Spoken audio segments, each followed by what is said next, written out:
Hello to you, Vanessa. There's something quite familiar about this story. It has precedent in Meghan and Harry's life, doesn't it? That they have a massive commission to provide content for a huge blockbuster station, and somehow it all evaporates on the ether. So tell me what's happened now, and then we'll go back to it, the fact that it's pretty much happened before. Yes, Vanessa, Meghan has been dropped by Spotify. Her podcast Archetypes has not been recommissioned for a second series. It was a $20 million deal that she signed with Spotify 2.5 years ago to produce content for them. But in that time, they've only produced one project, and that is Archetypes, the 12 episodes, one series of Meghan's podcast, where she looked at the labels that hold women back. She spoke to celebrity friends like Serena Williams and Mariah Carey, for example. It was launched a huge fanfare, if you remember, last summer. It went straight to the top of the Spotify charts, but critics were a little bit more mixed in their reviews. One in the Times suggesting that listening to Archetypes was like being locked in the relaxation room of a wellness spa with an unusually self-obsessed yoga instructor. Oh my gosh. And it seems that Spotify are not overly happy about the rate of production of those 12 episodes and the amount of work that was delivered. The Wall Street Journal has reported that actually Meghan and Harry aren't going to get the full payout from that deal because they haven't met productivity benchmarks.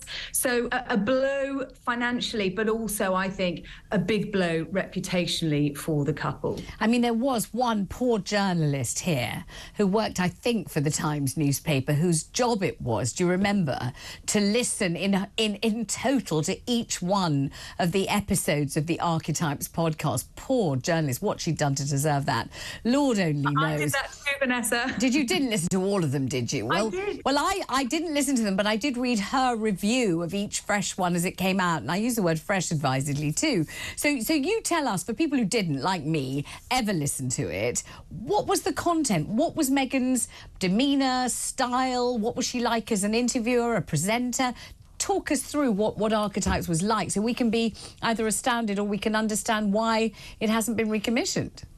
Well, this was all about the stereotypes, the tropes, the labels, the archetypes that surround women, and Meghan talking to women and men, actually, about how you break those down. And a lot of them, I mentioned her friends, Serena Williams, Mariah Carey, for example, that she got onto it. I mean, look, Meghan has this wonderful, silky smooth voice. She presents it absolutely beautifully. But among the criticism, and you talked about the articles in the Times, which are really funny, actually. Very funny, hilarious. Listening to the podcast itself. Yeah. The big criticism was that this was all about Meghan. Yeah. That actually this was a chance for Meghan to talk about herself rather than drawing out more from her guests and discussing it. But you know, it was a success in terms of the ratings initially. Subsequent episodes a bit lower down the rankings. But the problem is, in this $20 million deal, they only got 12 episodes of a podcast. And Spotify, too, has realised and discovered that it's pretty hard to make money from podcasts. They've just cut 200 jobs there. The boss of Spotify has admitted that he overinvested in expensive podcasts and he got a little bit carried away on that. And it seems that Archetypes, Meghan, is a casualty of that cult. So tell us about the other media enterprises that were intended to be spearheaded by Meghan and Harry, and obviously, generated enormous amounts of money and revenue for the Sussexes, but somehow or other just haven't made it onto stage, screen, or anywhere else. Well, look, they've got their other really big, high-profile deal. And let's not forget that at the time that they left the UK and headed to the United States, they were hot property.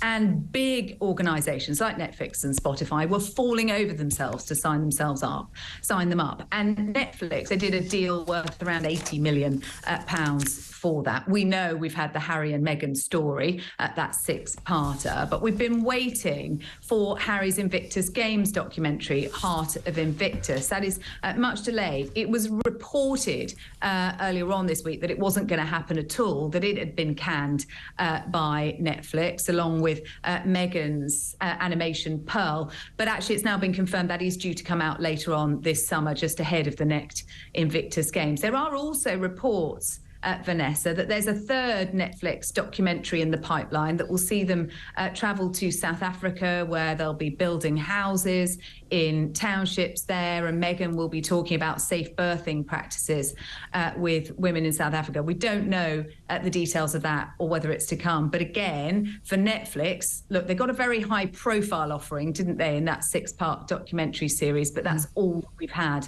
so far for that £80 million. Gosh.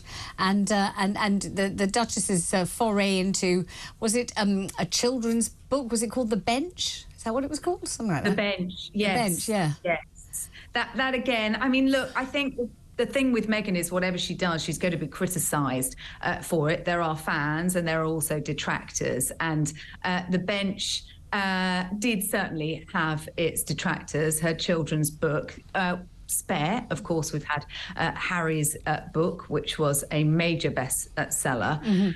Suggestions that was a multi-book deal that they've signed. What else could be to come from them, we don't know. But we know that they have huge overheads.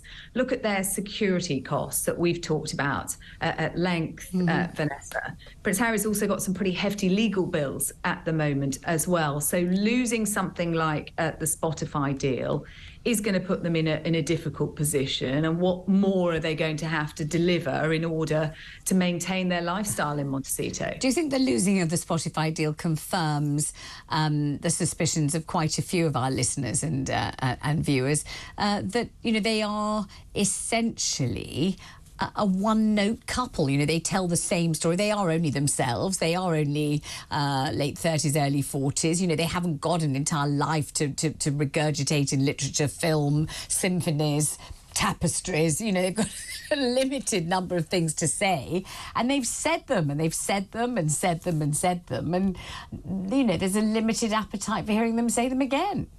Yeah, I think you're absolutely right there, Vanessa. I mean, there was a story in The Sun suggesting that actually they haven't got anything more to say on those issues. The look-back projects are done. They weren't going to plan any more Netflix documentaries or looking at their royal life because everything has been said. The looking back over, and they wanted to have a year of reconciliation with the royal family. Well, we haven't seen any signs of that.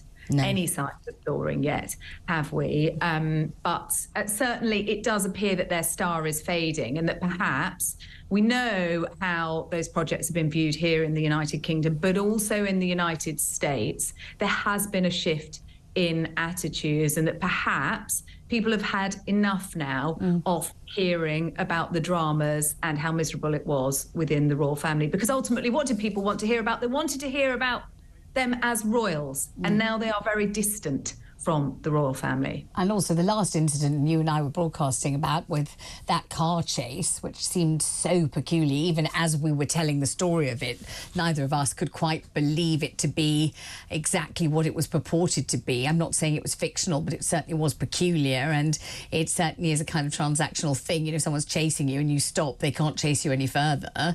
And it was a very odd story, that one, wasn't it? I still haven't really reached any conclusion about what that was all about. Have you? What did you really think was going on with that one? Look, I think that tells us everything we need to know about their relationship with the press, their attitudes to the press. We've seen it play out in court over the last week as well, haven't we? Harry's paranoia about the paparazzi and the media. And that was a couple on that night in New York determined that the paparazzi were not going to get a photograph. And I think that is why it resulted in this long, extended chase around Manhattan. It didn't need to be that way. Let's just talk about the King and Queen and the Order of the Thistle, because that's a nice story. Yes, the King has appointed his wife, Queen Camilla, to the Order of the Thistle today. Now, this is the highest Order of Chivalry in Scotland. It is second only to the Order of the Garter in terms of precedence in the United Kingdom.